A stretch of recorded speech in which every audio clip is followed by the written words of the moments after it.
So the satellites are conceptualized to essentially be a grid around planet Earth. These 20,000 satellites will communicate back and forth with each other using lasers. This is because light travels faster in the vacuum of space than it does using our current day fiber cables.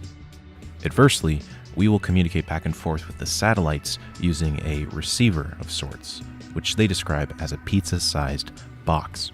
So the important distinction here being it won't be connectable via the phone right away, to my understanding. It'll be a system that is completely independent from current day cell towers.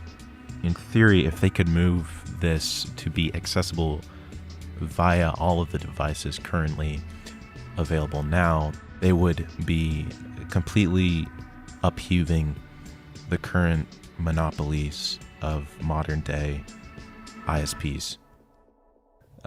They essentially use something called krypton-powered ion thrusters. They're the first spacecrafts to use this, and what that means is they're firing microscopic atoms with an electrical charge out of the thruster, to my understanding, a positive and negative charge.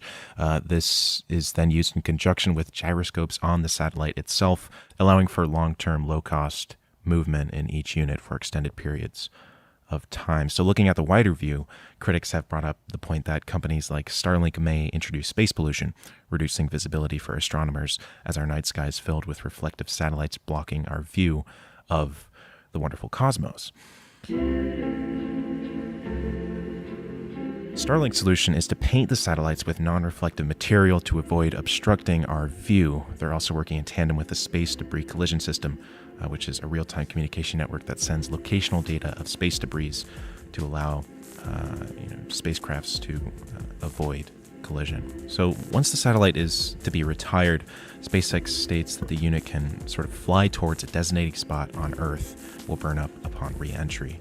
So only time will tell if this will be enough to create a clean orbit going forward. It's up until now, it's only been designated or even feasible for governments to release spaceships into our low Earth orbit, which I guess is really, when you think about it, no different. It's still humans.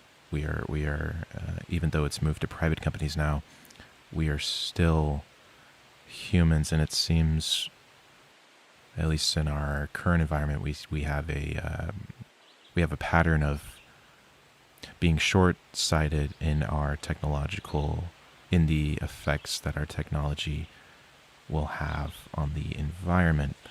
I think moving forward with this technology, though, we are able to understand the effects our technology has on the environment itself. So hopefully, and I'm very optimistic because seeing as we're even having this discussion now, I think we will be able to create better ways as we advance technology to reduce the chance of its effect on the environment. As the examples given above, we are not only creating the plan to move forward, we are creating the plan to sustain that movement forward, which in this discussion relates directly to space pollution. All of past human information, cultural information, religious beliefs, scientific discoveries was made accessible, decentralized, 37 years ago with the advent of the internet. But today, that access still remains slow and expensive to many parts of the world. So perhaps this new technology of light transferring in the vacuum of planet Earth, guided by science fiction ion thrusters, will give more people the chance to make use of this incredible tool known as the World Wide Web.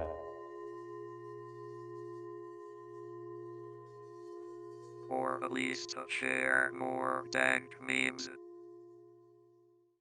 Last week I asked you, what other applications for exoskeletons may we see in a futuristic society? Octodragon said, in all practicality, exotechnology would be best utilized in the industrial and rescue fields.